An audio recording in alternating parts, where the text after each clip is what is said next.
นแหละนาสภาพไม่คงที่เปลี่ยนไปตลอดเวลาคิดไปคิดมากายารอท่าแต่ทุกข้อสามต่อไป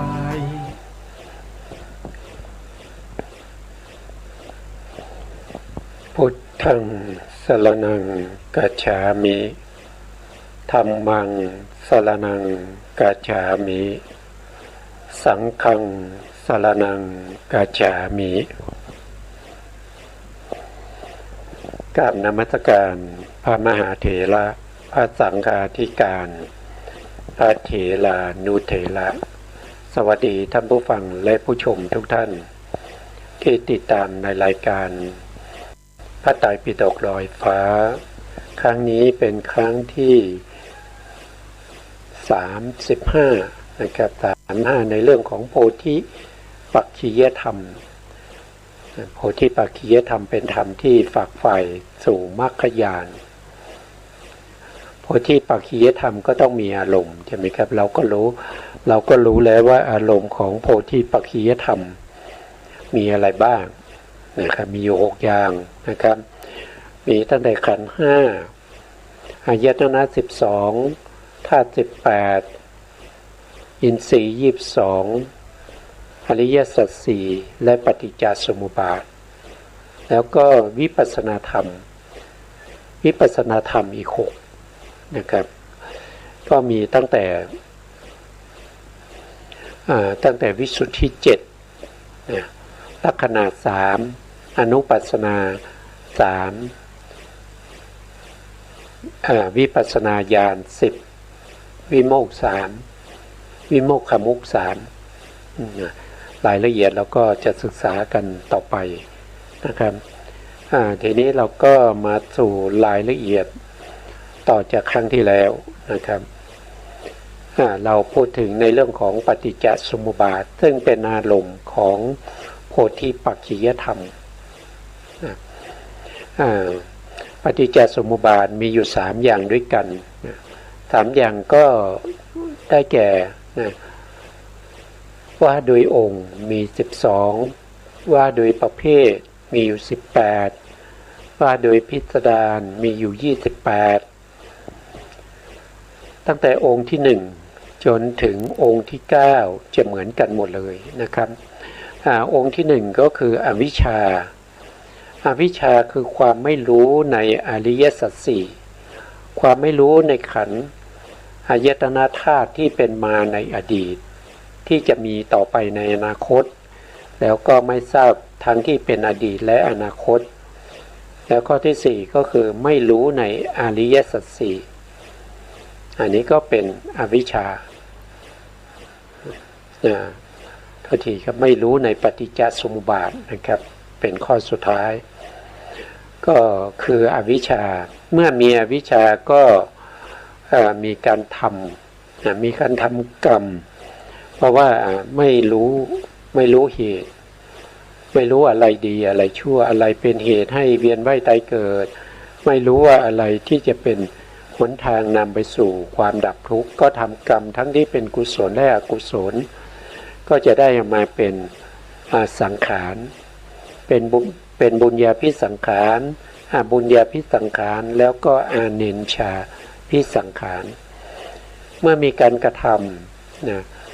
ก็จะเป็นเหตุเป็นปัจจัยให้เกิดวิญญาณก็คือหมายถึงปฏิสนธิจิตที่เกิดขึ้นในภพใหม่เป็นครั้งแรกพร้อมทั้งกัมมัชรูปในประวัติการก็จะเป็นวิปากจิตทั้งหลายที่เกิดในประวัติการแล้วก็วิญญาณก็เป็นเหตุเป็นปัจจัยนำมาซึ่งนามรูปนามก็คือได้แก่เจตสิกที่ประกอบอยู่ในวิปากจิตนั้นส่วนรูปในปฏิสนธิการก็ได้แก่กัมมัชรูปแต่ถ้าในประวัติการก็ได้แก่จิตตชรูปนามรูปก็เป็นปัจจัยให้เกิดสลายตนะก็คือได้แก่เครื่องต่อนะครับที่ประชุมหรือบ่อเกิด อายตนะภายในก็คือจักขายตนะโสตายตนะคานายตนะชิวหายตนะกายายตนะแล้วก็มนายตนะต่อเชื่อมกันเลยต่อเชื่อมกับรูปายตนะซึ่งเป็นอายตนะภายนอกรูปายตนะสัทธายตนะคันธายตนะรัสสายตนะโพธพายตนะแล้วก็ธรรมายตนะทำให้เกิดเป็นวิปากจิตที่เกิดขึ้นในประวัติการก็มีจักขูวิญญาณโสตวิญญาณคานวิญญาณชิวหาวิญญาณกายวิญญาณมโนวิญญาณแล้วก็มโนธาตุแล้วก็มโนวิญญาณเป็นเหตุเป็นปัจจัยเมื่อครบธรรมะสามอย่างครบกันประชุมกันนะมีจักขายตนะรูปายตนะจักขูวิญญาณประชุมกันก็เกิดเป็นผัสสะผัสสะก็จะเป็นจักขูสัมผัสสะโทษทีจักขูสัมผัสสะถ้าเกิดทางหูก็เรียกว่าโสตสัมผัสสะถ้าเกิดทางหูทางจมูกนะครับจมูกก็เรียกว่าคานาสัมผัสสะถ้าเป็นทางลิ้นก็เรียกว่าชิวหาสัมผัสสะถ้าเป็นกายก็จะเรียกว่ากายสัมผัสสะถ้าเกิดทางใจก็จะเป็นมโนสัมผัสสะเมื่อมีผัสสะก็เป็นปัจจัยให้เกิดเวทนาเวทนาที่เกิดจากจักขูสัมผัสสะก็จะเรียกว่าจักขูสัมผัสสะชาเวทนาจักขูที่เกิดทางหูก็เรียกว่าโสตสัมผัสสะชาเวทนาถ้าเกิดทางจมูกก็เรียกว่าคานะสัมผัสสะชาเวทนาถ้าเกิดเกิดทางลิ้นก็เรียกว่ารัสสะสัมผัสสะชิวหาโทษทีชิวหาสัมผัสสะชาเวทนาถ้าเกิดทางกายก็จะเรียกว่ากายสัมผัสสะชาเวทนาถ้าเกิดทางใจก็เรียกว่ามโนสัมผัสสะชาเวทนาอันนี้ก็เป็นเวทนาที่มีผัสสะเป็นปัจจัยเป็นเหตุแล้วก็เวทนาก็เป็นเหตุให้เกิดตัณหาเมื่อเกิดเป็นตัณหาก็เป็นปัจจัยให้เกิดอุปทานนี่เรา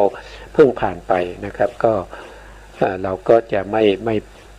รายละเอียดเราก็พูดไปแล้วนะต่อมาอุปทานเมื่อมีอุปทานคือความยึดมั่นก็ทำให้เกิดเป็นภโวหรือภวะก็จะมีอยู่สองอย่างด้วยกันนะมีสองอย่างนั่นก็คือกามภวะแล้วก็อุปปติภวะนะถ้าว่าโดยองค์เนี่ยก็จะส่วนที่เป็นภวะก็จะมีหนึ่งนะครับถ้าว่าโดยประเภทก็มีหนึ่งเหมือนกันนะแต่ถ้าว่าโดยพิสดารเนี่ยก็จะแยกออกเป็นสองก็คือแยกเป็นกามภวะก็คือได้แก่ตัวเจตนาที่อยู่ในอกุศลจิตหรือว่ามหากุศลจิตหรือมหคตจิตนะครับที่เราศึกษาไปครั้งที่แล้วนะแล้วก็ส่วนที่สองก็เป็นอุปปติภวะก็แยกออกเป็น9อย่างด้วยกันอุปัฏนี่คือการอุบัติหรือการเกิดนะครับการเกิดซึ่งเป็นผลของอะไรก็เป็นผลของอุปทานเป็นเหตุเป็นปัจจัยนะครับให้มีการอุบัตินะครับอุบัติขึ้นในภพต่างๆนะเมื่อเราแยกอุปปติภวะออกเป็น3นั่นก็คือได้แก่ภูมินะแล้วก็สัญญาแล้วก็ขันธ์ในสไลด์ต่อไปนะภูมินี้ก็จะมีอยู่3อย่างนะครับหนึ่งก็คือกามภวะกามภวะก็คือเกิดในกามภูมิกามภูมิก็จะมีอยู่11นะจิตที่นำมาเกิดในกามภูมิก็จะมีอยู่ทั้งหมด10 ดวงด้วยกัน10 ดวง จิตที่นำมาเกิดในกามภูมิมีอยู่10นะครับมีอยู่10ยังจำได้หรือเปล่าไม่รู้ก็ทบทวนบ่อยๆนะครับดวงที่1ก็คืออุเบกขาสันติรณะอกุศลวิบากนะครับดวงนี้นำไปเกิดในอบายภูมิ4เกิดเป็นมนุษย์เกิดเป็นโทษที เกิดเป็นเดรัจฉานเป็นเปรตเป็นอสุรกายแล้วก็สัตว์นรกนะครับก็เรียกว่าอุเบกขาสันติรณะอกุศลวิบากทำหน้าที่ปฏิสนธิเกิดขึ้นในภพภูมิที่เป็นอบายภูมิ4เป็นครั้งแรกพร้อมด้วยกัมมัชรูปที่เกิดตรงอุปาทะของปฏิสนธิจิตก็ได้อัตภาพของความเป็นสัตว์เดรัจฉานอัตภาพของความเป็นเปรตอัตภาพของความเป็นอสุรกายหรืออัตภาพของความเป็นสัตว์นรกก็เกิดจากอะไรก็เกิดจากอกุศลกรรมที่เราเคยทำไว้ในภพก่อนเราเคยทำอกุศลไว้เมื่ออกุศลนั้นมีกำลังให้ผลในปฏิสนธิการเราก็ได้อุเบกขาสันติรณะอกุศลวิบากเป็นจิตนำปฏิสนธิเมื่อเราเกิดในภพภูมิที่เป็นอบายภูมิใดภูมิหนึ่งวิถีจิตวิถีแรกก็จะมีความยินดีพอใจในภพชาตินั้นเกิดเป็นเดรัจฉานก็ยินดีพอใจในความเป็นเดรัจฉานเกิดเป็นเปรตก็ยินดีพอใจในความเป็นเปรตเกิดเป็นอสุรกายก็ยินดีพอใจในอัตภาพของความเป็นอสุรกายเกิดเป็นสัตว์นรกก็ยินดีพอใจในอัตภาพของความเป็นสัตว์นรกนะครับวิถีแรกของสัตว์เหล่านั้นนะครับจะต้องเป็นวิถีที่เราเรียกว่าเป็นภาวะนิกันติกะโลภะชวนะยินดีในภพชาติที่ตัวเองไปเกิดนี้จะเป็นอย่างนี้ทุกสัตว์ทั้งหลายตั้งแต่ปุถุชนไปจนถึงพระอนาคามีนะครับก็ยินดีในภพชาติของตัวเองที่ไปเกิดยกเว้นเฉพาะพระอรหันต์เท่านั้นจะไม่เกิดอีกแล้วนะดวงที่2ก็คือได้แก่อุเบกขาสันติรณะอาเหตุกะกุศลวิบากนะครับซึ่งนำไปเกิดที่ไหนก็ไปเกิดเป็นมนุษย์เกิดเป็นมนุษย์ก็เป็นประเภทที่มีอวัยวะขาดตกบกพร่องนะครับไม่ครบ32บางท่านอาจจะตาบอดนะครับแต่กำเนิดหรือหูหนวกแต่กำเนิดหรือว่าเป็นเด็กพิเศษนะครับพวกที่เป็นปัญญาอ่อนอะไรพวกนี้นะก็เกิดด้วยจิตที่เป็นอุเบกขาสันติรณะอกุศลวิบากเกิดจากอะไรเกิดจากกุศลนะครับเกิดจากกรรมที่เป็นกุศลกรรมที่เป็นกุศลนั้นมีกำลังอ่อนแล้วก็เป็นญาณวิปยุตเมื่อทำกรรมประเภทนั้นเขาให้ผลเขาก็จะให้ผลเป็นอุเบกขาสันติรณะอาเหตุกะกุศลวิบากไปเกิดเป็นมนุษย์1ภูมิแล้วไปเกิดเป็นเทวดาชั้นต่ำอยู่ตามพื้นแผ่นดินเช่นภูมิมัทธะเทวดาหรือลุกขะเทวดาที่อยู่ตามวิหารซุ้มประตูนะครับหรือพระเจดีย์ต่างๆนะครับต้นไม้อย่างนี้นะครับก็เกิดด้วยจิตดวงนี้นะนี่ก็2ดวงนะครับต่อไปอีก8ดวงนะครับ8ดวงก็คือได้แก่มหาวิบากนี่ก็จะมีอยู่8ทั้งที่เป็นญาณสัมปยุตตจิต4แล้วก็เป็นญาณวิปยุตตจิต4เกิดเป็นมนุษย์นะมีอวัยวะสมบูรณ์ครบถ้วนสามารถศึกษาเล่าเรียนสามารถจะเป็นด็อกเตอร์ได้นะครับสามารถมีความรู้ มีความเข้าใจเป็นศาสตราจารย์หรือเป็นด็อกเตอร์นะครับแต่ปฏิบัติวิปัสสนาแล้วก็เจริญสมาธิไม่สามารถที่จะได้อุปจารสมาธิไม่สามารถที่จะเห็นนามรูปได้เพราะเกิดด้วยมหากุศลประเภทที่เป็นญาณวิปยุตดูได้ตรงนี้นะครับอย่าไปดูในเรื่องของการศึกษาเล่าเรียนตรงนั้นมันเป็นทางโลกมันได้อยู่แล้วนะเพราะว่าเรามีอวัยวะ32ครบถ้วนนะแต่ถ้าบุคคลที่เกิดด้วยมหาวิบากประเภทที่เป็นญาณสัมปยุตตจิต4ดวงข้างหน้านะครับ4ดวงนี้นะครับก็จะศึกษาทางโลกก็ได้นะครับศึกษาทางธรรมก็ได้ปฏิบัติธรรมก็สามารถที่จะได้ถ้าเป็นสมถะก็จะได้ถึงสมาบัติ8เลยนะครับถ้ามีบุญบารมีนะไม่ว่าจะเป็นปฐมฌานทุติยฌานตติยฌานจตุทัชฌานจนถึงรูปฌานนิวสัญญานาสัญญานะครับสามารถจะไปได้ถึงอย่างนั้นนะแต่ถ้าเจริญวิปัสสนาก็สามารถจะได้มรรคได้ผลด้วยนะครับก็ต่างกันตรงนี้สำหรับญาณสัมปยุตแล้วก็ญาณวิปยุตญาณวิปยุตนี่เกิดจากอะไรก็เกิดจากมหากุศลนะมหากุศลที่เป็นญาณวิปยุตที่มีกำลังเนี่ยมหากุศลตรงเนี้ยมีกำลังมากนะครับให้ผลมาเป็นมหาวิบากญาณวิปยุตเกิดครั้งแรกเรียกว่าปฏิสนธิจิตเกิดครั้งแรกเรียกว่าปฏิสนธิจิตแล้วก็ทำหน้าที่ภวังค์รักษาภพชาติไว้นะแล้วก็เกิดด้วยมหากุศลที่เป็นญาณสัมปยุตแต่มีกำลังอ่อน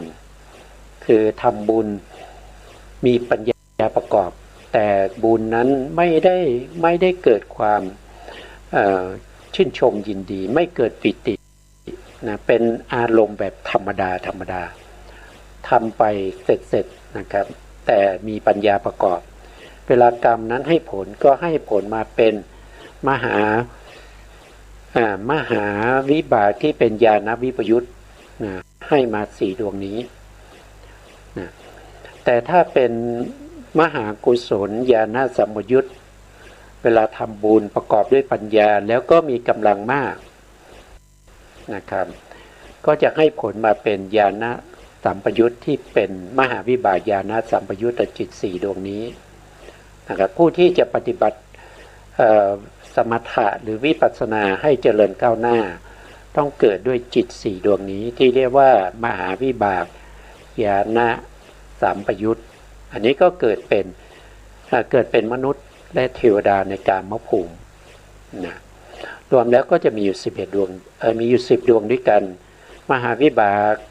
8แล้วก็สันติละนะอกุศลวิบากอีก1แล้วก็สันติละนะอเหตุกากุศลวิบากอีก1รวมเป็น10มาเกิดในกามภูมิก็เรียกว่าเป็นกามภาวะส่วนบุคคลที่ไปเกิดในรูปภูมิก็เรียกว่ารูปภาวะรูปภาวะก็ต้องเป็นบุคคลที่ได้ฌานแล้วก็หมายเหตุว่าฌานนั้นยังไม่เสื่อมถึงจะไปเกิดในรูปภูมิได้นะมีอยู่ทั้งหมด5ดวงด้วยกันนะครับก็จะมีปฐมฌานวิบากปฐมฌานวิบากก็ไปเกิดใน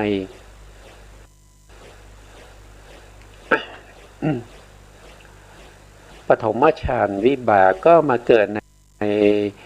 ในรูปภูมิที่เป็นปฐมฌานภูมินะครับดวงนี้นะครับเรียกว่ารูปาวจระปฐมฌานวิบากทำหน้าที่ปฏิสนธิไปเกิดในปฐมฌานภูมิ3นะ อาจจะเกิดเป็นปริสัชชาพรหมหรือว่าเกิดเป็นปุโรหิตาพรหมหรืออาจจะเกิดเป็นมหาพรหมก็ได้ในปฐมฌานนะครับในปฐมฌานภูมิเกิดด้วยจิตดวงนี้ตายฌานท่านไม่เสื่อมท่านก็ไปเกิดในปฐมฌานภูมิไปด้วยจิตที่เป็นปฐมฌานวิบากดวงนี้ฌานไม่เสื่อมนี้ไม่ได้หมายความว่าต้องตายในขณะที่อยู่ในฌานไม่ใช่อย่างนั้นนะครับฌานไม่เสื่อมนั่นหมายความว่าถ้าเรานึกถึงฌาน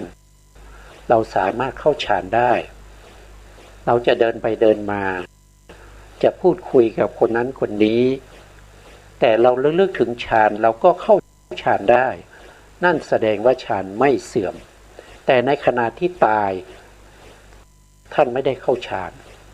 นะครับแต่ตายแล้วก็ไปเกิดเป็นพรหมนะเกิดเป็นพรหม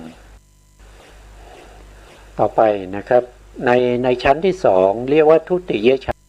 านภูมิก็เกิดเป็นปริตาภาอัปปมานาภาอภัสราสามระดับนี้อยู่ในทุติยฌานก็คือพรหมชั้นที่สองนะครับเกิดด้วยจิตดวงไหนก็เกิดด้วยจิตที่เป็นทุติยฌานวิบากแล้วก็ตติยฌานวิบากสองดวงนี้นะสองดวงนี้นำไปเกิดนะครับนำไปเกิดที่ไหนเกิดที่ทุติยฌาน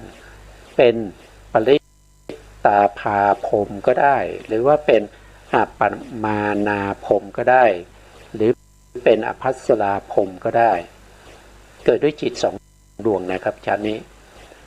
ต่างกับปฐมฌานมีจิตดวงเดียวเท่านั้นที่ไปเกิดทุติยฌานมีจิตสองดวงก็คือได้แก่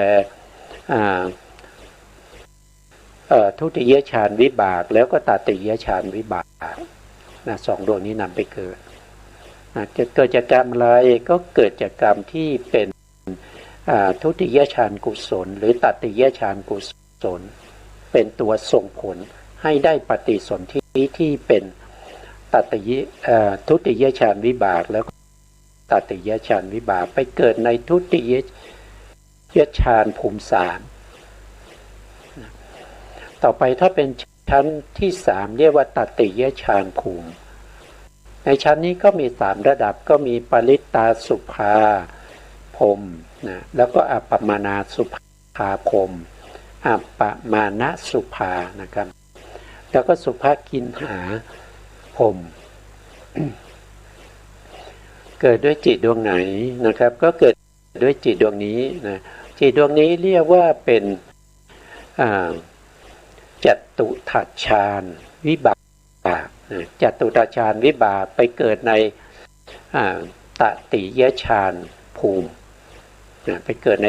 ตติยฌานภูมิเกิดเป็นพรหมประเภทที่เป็นปริตสุภาอัปปมาณสุภาสุภกินหาก็ไปเกิดตรงนี้นะครับแล้วก็ต่อไปนะครับต่อไปปัญจมฌานนะครับปัญจมฌานก็ไปเกิดในจตุทัชฌานภูมิปัญจมฌานวิบากไปเกิดในจตุทัชฌานภูมิเกิดเป็นพรหมที่เป็นเวหะพลาพรหมหรือว่าไปเกิดในสุทธวาสนะครับก็เป็นอวิหาอัตตปาสุทัสสาสุทัสสีอากนิฐาแต่ถ้าไปในสุทธวาสต้องเป็นพระอนาคามีไปเป็นพระอนาคามีแต่ถ้าไปเกิดในอสัญญาสัตว์อสัญญาสัตว์เนี่ยก็เป็นพรหมเหมือนกันแต่เป็นพรหมที่ไม่มีนามเพราะฉะนั้นผู้ที่เกิดเป็นเวหาพลาเนี่ยเวหาพลาพรหมเนี่ยหรือว่าอวิหาเนี่ยอัตตปาสุทัสสาสุทัสสีอากนิฐาพรหมเนี่ยต้องเกิดด้วยจิตดวงนี้ จิตดวงนี้เรียกว่าปัญจมฌานวิบากปัญจมฌานวิบากเนี่ยเป็นผลของปัญจมฌานกุศลนะเมื่อเราทำปัญจมฌานกุศลที่เป็นรูปนะครับเกิดขึ้นแล้วฌานไม่เสื่อมพอตายแล้วก็ได้ปฏิสนธิที่เป็นปัญจมฌานวิบากนะไปเกิดในจตุวิฌานภูมินะอันนี้ก็เป็นอะไรก็เป็นรูปภาวะนะครับก็คือรูปภาวะก็คือนำไปเกิดในภพนั้นไปเกิดในภูมินั้นนะต่อไปในภูมิที่สามนะครับในภูมิที่สามก็เป็นอรูปภาวะอรูปภาวะก็ไปเกิดเป็นอรูปพรหมนะครับไปเกิดเป็นอรูปพรหมนะอรูปพรหมก็จะมีอยู่4ชั้นด้วยกันนะครับชั้นที่หนึ่งก็เป็นอากาสานัญจายตนะภูมิ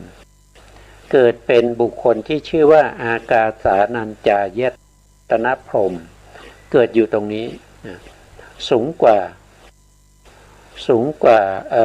จตุทัชฌานภูมิสูงกว่าสุทวาสขึ้นไปอีกแล้วชั้นที่สองก็เป็นวิญญาณัญจายตนะภูมินะครับผู้ที่มาเกิดตรงนี้ก็เป็นวิญญาณัญจายตนะพรหมส่วนชั้นที่สามก็เป็นอากินจัญญายตนะภูมิผู้ที่มาเกิดก็เป็นอากินจัญญายตนะพรหมส่วนชั้นสูงสุดเรียกว่าเป็นเนวสัญญานาสัญญายตนะภูมิผู้ที่มาเกิดก็เป็นเนวสัญญานาสัญญายตนะพรหมก็เกิดอยู่ตรงนี้ทั้งหมดก็จะมีอยู่31ภูมิด้วยกันแยกเป็น3ส่วนเป็นกามภูมินะเป็นกามภูมินะกามภูมิมีอยู่11นะครับแล้วก็รูปภูมิมีอยู่16นะรูปภูมินี้พิเศษก็คือมีอสัญญาสัตว์เขาไม่ได้เกิดด้วยจิตแต่เขาเกิดด้วยรูปที่ชื่อว่าชีวิตนวกกลาภนะเกิดตรงนี้นะแล้วก็อรูปภูมิไปเกิดในอากาสานัญจายตนะภูมิวิญญาณัญจายตนะภูมิอากินจัญญายตนะภูมิเนวสัญญานาสัญญายตนะภูมิแต่เขาไม่มีรูปนะครับเขาไม่มีรูปเขามีแต่นามอย่างเดียวเขามีขันธ์สี่นะครับนามขันธ์สี่ก็คือเวทนาขันธ์สัญญาขันธ์สังขารขันธ์วิญญาณขันธ์เขาไม่มีรูปขันธ์ผู้ที่ไม่ได้เป็นพระอริยบุคคลนะครับมาเกิดตรงนี้เนี่ยจะเป็นบุคคลที่อาภัพนะครับก็คือไปเกิดแล้วมีอายุยืนยาวนะแต่ไม่สามารถที่จะเจริญวิปัสสนาให้ได้โสดาปัตติมรรคได้เป็นบุคคลที่อาภัพนะก็ต้องไปอยู่ที่นั่นยาวนานนะ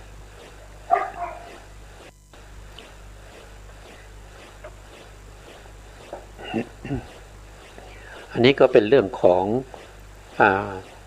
ภูมิที่เกิดของสัตว์ทั้งหลายมีอยู่31ภูมิ31ภูมิแล้วก็สัตว์เหล่านี้เป็นไปในภพภูมิเหล่านี้ก็เพราะว่ามาจากอุปทาน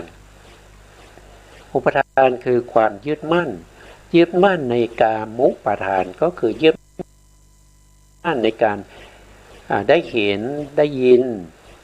ได้กินได้รสได้สัมผัสได้นึกคิดอารมณ์ที่ดีๆนั่นก็เรียกว่าเป็นกามุปทานบางท่านก็มีทิฏฐุปทานทิฏฐุปทานก็คือความเข้าใจผิดความเห็นผิดก็มีหลายระดับด้วยกันนะครับถ้าเป็นประเภทที่เป็นสัสสตทิฏฐินะครับก็สามารถไปเกิดเป็นพรหมได้นะครับถ้าเป็นอุเฉททิฏฐิเกิดเป็นพรหมไม่ได้นะครับเกิดเป็นพรหมไม่ได้ต้องไปนรกอย่างเดียวถ้าเป็นสัสสตทิฏฐิที่เป็นนิยตมิจฉาทิฏฐิก็ต้องไปนรกอย่างเดียวในภพที่สองนะครับต้องไปนรก นะถ้าเป็นศีลพัตตปรมาสะหรือศีลพัตตุปาทานเนี่ยคือการปฏิบัติที่ผิดบุคคลที่ปฏิบัติเยี่ยงสุนัขตายแล้วก็ต้องไปเกิดเป็นสุนัขนะครับก็ไปเกิดในเป็นเดรัจฉานนั่นเองก็ขึ้นอยู่กับกรรมที่ตัวเองทำนะครับว่าทำกรรมอะไรนะสมควรแก่ภพภูมิไหนกรรมนั้นก็คือต้องเป็นกรรมในอดีตในภพก่อนนะครับถึงจะนำไปเกิดถึงจะเรียกว่าเป็นอุปปติภาวะแต่ในที่นี้อุปปติภาวะในที่นี้ถ้าเราดูเนี่ยคำว่ากรรมภาวะกับอุปปติภาวะเนี่ยกรรมภาวะก็คือปัจจุบันนี้นะก็คือหมายถึงถ้าเราจำแนกโดยการเนี่ยปัจจุบันเนี่ยก็คือกรรมภาวะนี้เป็นปัจจุบันก็คือทำกรรมในปัจจุบันแล้วก็อุปปติภาวะก็คือจะไปเกิดในภพหน้านะจะไปเกิดในภพหน้านะครับก็คือภพที่ถัดไปนะต่อไปนะครับก็คือจำแนกโดยความเป็นสัญญานะครับการอุบัติขึ้นมาของสัตว์ทั้งหลายเนี่ยตามภพภูมิต่างๆเนี่ยก็จำแนกด้วยความเป็นภูมิก็ได้เป็นสัญญาก็ได้สัญญาในที่นี้ก็จะจำแนกออกเป็น3อย่างนั่นก็คือสัญญีภาวะก็คือไปเกิดในภพภูมิที่มีสัญญาภพภูมิที่มีสัญญาเนี่ยก็จะมีอยู่ทั้งหมด29ภูมิด้วยกันจริงๆแล้วมีอยู่30ภูมินะครับแต่30ภูมิเนี่ยมีอยู่1ภูมิที่สัญญาปรากฏไม่ชัดเจนสัญญาที่ละเอียดมีก็เหมือนไม่มีมีก็เหมือนไม่มีเพราะฉะนั้นท่านก็แยกออกไปไว้เป็นเนวสัญญานาสัญญานะครับแยกเป็นสัญญามีอยู่29ภูมิที่มีสัญญานะครับเราก็มาดูเรามาดูนะครับจริงๆแล้วในภพภูมิทั้งหมด31เนี่ยมีสัญญาอยู่ถึง30ภูมินะที่ไม่มีสัญญาจริงๆก็คืออสัญญาสัตตอสัญญาสัตตภูมิไม่มีสัญญามีแต่รูปอย่างเดียวนะมีรูปอย่างเดียวนะครับแต่ในที่นี้ท่านแยกเป็น3นั่นก็คือได้แก่สัญญีภาวะสัญญีภาวะก็คือสัตว์ทั้งหลายที่เกิดในภพภูมิที่มีความรู้สึกมีวิญญาณมีสัญญาปรากฏชัดเจนนะครับปรากฏชัดเจนก็จะมีตั้งแต่กามภูมิ11นะแล้วก็รูปภูมิ15เว้นอสัญญาสัตตภูมิ1แล้วก็รูปภูมิอีก3เว้นเนวสัญญานาสัญญายตนะภูมินี่เรียกว่าเป็นสัญญีภพก็คือภพที่มีสัญญาหรือมีวิญญาณที่ปรากฏชัดเจนมีความรู้สึกที่ปรากฏชัดเจนความรู้สึกในนี้ไม่ได้หมายถึงเรานะหมายถึงผู้ที่ไปเกิดในภพภูมิเหล่านั้นน่ะเขามีสัญญาชัดเจนหรือเปล่านะอย่างเช่นอสัญญาสัตว์เนี่ยเขามีวิญญาณสัญญาเนี่ยละเอียดมากใกล้จะดับแล้วเนวสัญญีนาสัญญีภพนะส่วนรูป เท่าที่ส่วนอสัญญาสัตว์เนี่ยก็จะเป็นประเภทที่ไม่มีสัญญานะครับก็คือข้อที่2อสัญญีภาวะอันนี้แยกโดยความเป็นสัญญานี้คือความรู้สึกนะความรู้สึกของบุคคลที่เกิดในภพภูมิเหล่านั้นนะครับว่ามีความรู้สึกชัดเจนไหมถ้ามีความรู้สึกชัดเจนก็จะเรียกว่าเป็นสัญญีภาวะ ถ้ามีความรู้สึกไม่ค่อยชัดเจนมีก็เหมือนไม่มีไม่มีก็ไม่ใช่ก็เรียกว่าเป็นเนวสัญญีนาสัญญีภาวะแต่ถ้าไม่มีเลยก็เรียกว่าอสัญญีภาวะนี้ก็แยกโดยความเป็นสัญญานะครับเขามี9นะครับอันนี้เราได้มา6นะครับต่อไปในสไลด์ต่อไปนะสไลด์ต่อไปก็แยกโดยความเป็นขันธ์นะแยกโดยความเป็นขันธ์ก็ได้3เหมือนกันก็คือได้แก่เอกโวกาลภาวะอันนี้ก็คือมีขันธ์หนึ่งนะเอกะนี้แปลว่า1นะครับโวกาลานี้ก็ภพภูมิที่มีขันธ์หนึ่งนะมีขันธ์หนึ่งเนี่ยได้แก่อะไรท่านก็ทราบแล้วเพราะว่าเราพูดถึงมีขันธ์4มีสัญญาใช่ไหมครับแล้วก็ไม่มีสัญญา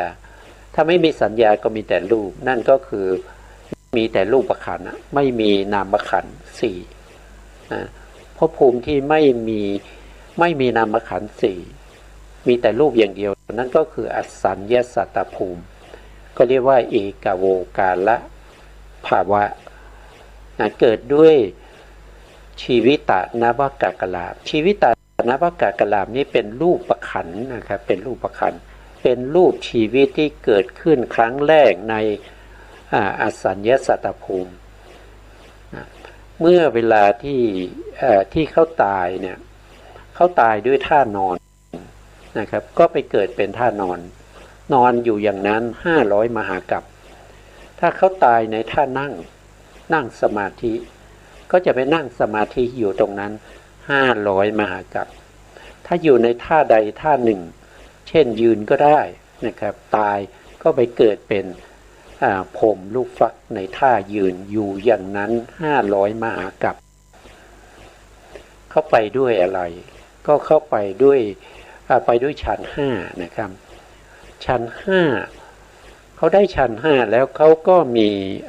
ก็ปฏิบัติต่อในเรื่องของสัญญาวิราคะภาวนาก็คือเห็นว่าสัญญาเนี่ยนำทุกข์นำโทษมาให้เขาไม่อยากจะได้เขาอยากจะได้รูปอย่างเดียวเพราะรูปนี้รูปนี้เป็นสภาวะที่เป็นไม่รู้อารมณ์รูปนี้ไม่รู้จักหิวนะ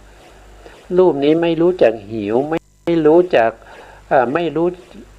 ม่มีความอยากที่จะได้บ้านสวยๆได้รถยนต์ที่ดีๆนะเขาไม่มีความรู้สึกรูปเพราะฉะนั้นบุคคลคนนี้เขาเห็นว่ารูปนี้ไม่มีกิเลสนะครับไม่มีความอยากไม่มีความต้องการนะไม่ไปยึดถืออะไรต่างๆถ้ามีแต่รูปอย่างเดียวก็คงจะสบายทุกวันนี้ที่เราทุกข์เพราะว่าเรามีความอยากความต้องการอยากได้นู่นอยากได้นี่นะครับเพราะฉะนั้นเขาเห็นแล้วก็เข้าใจอย่างนั้นเมื่อเขาปฏิบัติจนได้ถึงปัญจมฌานเขาก็อธิษฐานไม่ให้มีนามนะเขาก็ปฏิบัติอย่างนั้นไม่ให้มีนามมีแต่รูปเขาต้องการแต่รูปอย่างเดียวจนในที่สุดเนี่ยเขาก็ได้สัญญาวิราคะภาวนาแล้วเขาก็ตายไปเขาก็ไปเกิดอยู่ในอสัญญสัตตภูมิในภพภูมินั้นก็จะเรียกภพภูมินั้นว่าเอกโวกาลภาวะเพราะว่ามีแต่รูปขันธ์ไม่มีเวทนาขันธ์ไม่มีสัญญาขันธ์ไม่มีสังขารขันธ์แล้วก็ไม่มีวิญญาณขันธ์มีแต่รูปขันธ์อย่างเดียวก็เรียกว่าเป็นเอกโวกาลภาวะนะต่อมาในข้อที่2ก็คือจตุโวกาลภาวะจตุโวกาลภาวะก็คือไปเกิดในภพภูมิที่มีขันธ์4นะครับมีขันธ์4ก็คือได้แก่พวกที่เป็นพรหมที่เรียกว่ารูปพรหมนะครับขันธ์4นี้จะต้องเป็นนามขันธ์เท่านั้นนะไม่มีภพภูมิไหนที่มีรูปขันธ์แล้วก็มีสัญญาขันธ์มีสังขารขันธ์มี มีรูปขันธ์มีเวทนาขันธ์มีสัญญาขันธ์แล้วก็วิญญาณขันธ์แต่ไม่มีสังขารขันธ์อย่างนี้ไม่มีนะภพภูมิอย่างนี้ไม่มีหรือว่าภพภูมิที่มีรูปขันธ์มีเวทนาขันธ์สัญญาขันธ์สังขารขันธ์แต่ไม่มีวิญญาณขันธ์ไม่มีนะครับเพราะฉะนั้นถ้าเป็นจตุโวการภูมิเนี่ยก็ต้องเป็นนามขันธ์เท่านั้นจะมีรูปขันธ์เข้าไปปนไม่ได้นะก็จะเป็นภพภูมิที่มีแต่นามขันธ์เพราะฉะนั้นพูดอย่างนี้ก็เข้าใจแล้วก็คือได้แก่รูปภูมินั่นเองนะครับก็จะมีอยู่4ภูมิด้วยกันเห็นไหมก็จะมีอากาสานัญจายตนะภูมิวิญญาณัญจายตนะภูมิอากินจัญญายตนะภูมิแล้วก็เนวสัญญานาตัญญายตนะภูมิ4ภูมินี้จะมีขันธ์4ขันธ์4นั้นจะต้องเป็นนามขันธ์อย่างเดียวนะครับอันนี้ก็เป็นจตุโวการภวะต่อไปนะครับต่อไปในภพภูมิที่3ก็จะเรียกว่าปัญจโวการภวะปัญจโวการภวะก็คือได้แก่ภพภูมิที่มีขันธ์5ภพภูมิที่มีขันธ์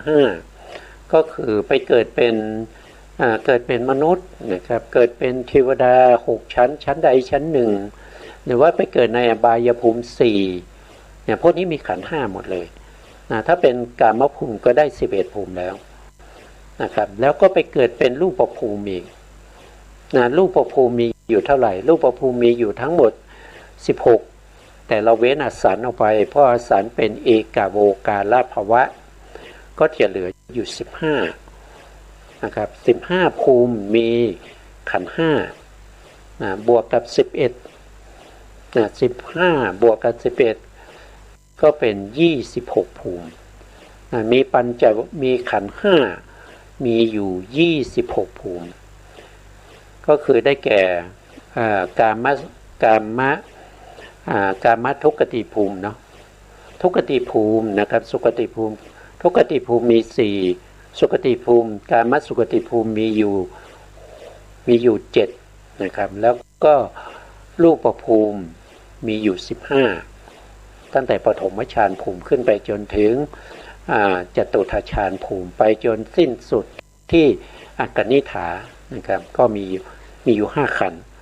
ก็เรียกว่าเป็นปัญจโวการภวะปัญจก็แปลว่า5การภวะก็เป็นภพภูมินะก็คือรวมกันแล้วก็จะเป็นภูมิที่มีขันธ์5ขันธ์5ก็จะต้องมีรูปขันธ์เวทนาขันธ์สัญญาขันธ์สังขารขันธ์แล้วก็วิญญาณขันธ์นี่ก็เป็นที่ไปเกิดนะครับเมื่อเราทำกรรมถ้าเรามีกรรมภาวะในภพนี้เราทำกรรมเราทำกรรมไม่ว่าจะเป็นกุศลกรรมนะครับอกุศลกรรมหรือว่าเป็นฌานนะครับเป็นฌานมหาคตะเมื่อเราทำไปแล้วเนี่ยกรรมเหล่านี้เขาไม่ได้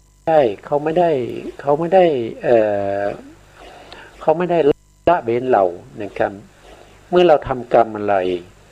เขาก็จะให้ผลตามสมควรแก่กรรมนั้นนะครับเมื่อเขามีโอกาสที่จะให้เขาจะให้ผลปฏิสนธิการก็ต้องเป็นภพหน้านะครับก็ต้องเป็นภพที่ถัดจากภพนี้ไปแต่ถ้าเขาให้ผลในประวัติการก็คือหลังจากที่เราเกิดมาแล้วเขาก็อาจจะให้ผลในภพนี้ได้ถ้าเราทำกรรมตั้งแต่เราเป็นเด็กอย่างเงี้ยเราเป็นผู้ใหญ่หรือว่าเป็นผู้เฒ่าแก่ชราก็อาจจะได้รับผลของกรรมนั้นในภพนี้ก็ได้นะครับไม่จำเป็นที่จะต้องข้ามภพขั้นชาติแต่ถ้าให้ผลปฏิสนธิการนี่ก็ต้องไปให้ในภพหน้าเป็นต้นไปนี่ก็เป็นเรื่องของกรรมภาวะนะครับแล้วก็เรื่องของอุปปัตติภาวะมีทั้งหมดอยู่9นะครับมีทั้งหมดอยู่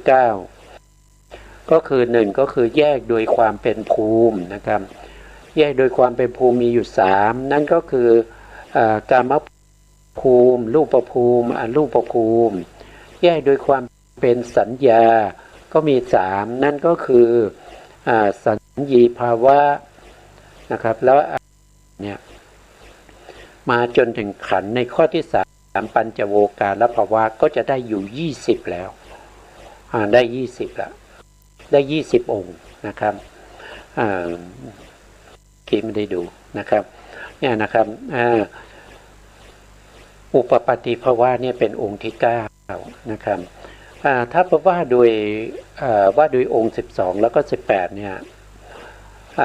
อุปปัตติภาวะก็จะเป็นภาวะเนี่ยก็จะเป็น10เห็นไหมครับแต่ภาวะในเห็นพิสดารเนี่ยเขาแยกเป็น2เพราะฉะนั้นอุปปัตติภาวะขององค์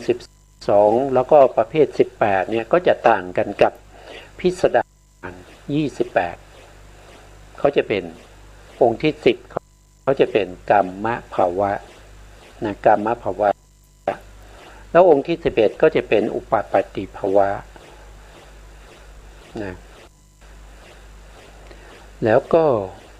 องค์ที่12ก็เป็นกัมมภาวะ13ก็เป็นรูปภาวะ14ก็เป็นอรูปภาวะ15ก็เป็นสัญญีภาวะ16ก็เป็นอสัญญีภาวะ17ก็เป็นเนวสัญญีนาสัญญีภาวะ18ก็จะเป็นเอกโวการภาวะ19ก็จะเป็นจตุโวการภาวะ20ก็จะเป็นปัญจโวการภาวะนะครับแล้วก็ต่อมาก็คือชาติชาติในองค์ว่าโดยองค์12ก็คือลำดับที่11นะองค์ที่11ว่าโดยประเภทก็เป็นองค์ที่11แต่ถ้าว่าโดยพิสดารเป็นองค์ที่21นะครับชาติเป็นองค์ที่21แล้วองค์ที่12นะครับก็คือชรามรณะนะครับว่าโดยองค์เนี่ยก็คือองค์ที่12ก็คือชรามรณะถ้าว่าโดยประเภทเนี่ยก็ต้องแยกออกมานะครับแยกชรามาเป็นองค์ที่12แล้วก็มรณะนะครับมรณะหรือมรณะก็จะเป็นองค์ที่13นะครับ13แล้วก็โสกะโสกะก็เป็นองค์ที่14องค์ที่15ก็ปริเทวะองค์ที่16ก็เป็นทุกขะองค์ที่17ก็โทมนัสองค์ที่18ก็อุปยาสะนี่ก็ต่างกันอย่างนี้นะแต่ถ้าเป็นโดยพิสดารเนี่ยถ้าเป็นชาติก็จะมาอยู่ในองค์ที่22มรณะก็จะอยู่ในองค์ที่23นะแล้วก็โสกะก็จะเป็นองค์ที่24ปริเทวะก็เป็นองค์ที่25โทมนัสก็เป็นองค์ที่27นะครับทุกขะก็เป็นองค์ที่26แล้วก็อุปยาสะก็จะเป็นองค์ที่28ก็จะเป็นลักษณะอย่างนี้นะครับพวกนี้เป็นอารมณ์ของวิปัสสนานะครับเป็นอารมณ์ของวิปัสสนาเพราะฉะนั้นการที่เราจะเข้าใจในเรื่องของโพธิปักขิยธรรมเนี่ยเราก็ต้องเข้าใจในเรื่องของอารมณ์ของเขาด้วยนะครับสิ่งพวกนี้เป็นสิ่งที่จะต้องนำไปเป็นอารมณ์นะครับเพื่อจะทำให้สติสมาธินะครับให้เจริญยิ่งขึ้นไปนะนอกจากนี้แล้วเนี่ยเรายังจะต้องเข้าใจในเรื่องของการนะครับเพราะฉะนั้นก็ขอพูดเรื่องของการนะการก็คือในองค์ปฏิจจสมุปบาทนะถ้าเราว่าโดยองค์12เนี่ยว่าง่ายๆก็คือองค์12นะว่าโดยการนะครับก็จะมีอยู่3การด้วยกันนะอัฏฐาอัฏฐานี่แปลว่าการอันยืดยาวนะครับไม่ใช่การเมื่อวานนี้วันนี้แล้วก็ที่จะต่อไปในวันพรุ่งนี้ไม่ใช่แต่อัฏฐาตรงนี้หมายถึงว่าเป็นภพเป็นชาตินะครับอดีตที่เป็นอัฏฐาเนี่ยก็จะเป็น อะไรภพที่แล้วนะครับปัจจุบันก็คือภพนี้ถ้าเป็นอนาคตก็จะต้องเป็นภพหน้านะครับเราก็มาดูนะครับว่าองค์ปฏิจจสมุปบาทเนี่ยทั้งแยกโดยการ3ตามประเภทของอัฏฐาเนี่ยเขาแยกยังไงนะครับอวิชชานะครับอวิชชาซึ่งเป็นปัจจัยให้เกิดสังขารสององค์นี้ท่านแยกเป็นอดีตนะท่านแยกเป็นอดีตอดีตก็คือสิ่งที่เราเคยมีมาแล้วเราเคยทำกรรมมาแล้วในภพก่อนนะครับก็คือเป็นธรรมที่เกิดขึ้นแล้วในกุศลนะครับเป็นบุญญาภิสังขารทั้งที่เป็นกายวาจาแล้วก็ใจหรือว่าจะเป็นประเภทที่เป็นอาเนญชาภิสังขารนั่นก็ทำเฉพาะทางใจนะครับนั่นก็คืออารูปนะทำอารูปฌานทั้งหลายไม่ว่าจะเป็นอากาสานัญจายตนะฌานวิญญาณัญจายตนะฌานอากิญจัญญายตนะฌานนิวสัญญานาสัญญายตนะฌานที่เราทำไปนั้นก็เพราะว่ามีอวิชชาเป็นปัจจัยให้เราทำอารูปฌานอันนั้นก็จะเรียกว่าเป็นอาเนญชาภิสังขารที่เราเคยมีมาแล้วที่เราเคยทำไว้มาในภพก่อนอันนี้เป็นอดีตนะสององค์นี้อวิชชากับสังขารนี่เป็นอดีตถ้าเป็นปัจจุบันก็จะมีองค์8ปัจจุบันเนี่ยนะครับก็เป็นผลของอวิชชากับสังขารสังขารก็ส่งผลให้มาเป็นวิญญาณใช่ไหมครับเป็นวิญญาณก็คือปฏิสนธิจิตที่เกิดในภพนี้เป็นครั้งแรกนะครับอาจจะได้ปฏิสนธิจิตดวงใดดวงหนึ่งใน19ดวง19ดวงที่เราได้ศึกษาผ่านมาดวงใดดวงหนึ่งเกิดในภพภูมิต่างๆตามสมควรแก่สังขารที่เราทำไว้ในภพก่อนที่เขาส่งผลมาเมื่อมีวิญญาณนะครับวิญญาณจะเกิดขึ้นเองไม่ได้วิญญาณหมายถึงปฏิสนธิจิตแล้วก็วิปากจิตในปวัติการนะจะเกิดขึ้นเองไม่ได้ในวิญญาณจะต้องมีนามด้วยนามมันในที่นี้หมายถึงเจตสิกที่ประกอบกับวิปากจิตเหล่านั้นอย่างน้อยๆต้องมีนามอยู่7ดวงในทวิปัญจวิญญาณจิต10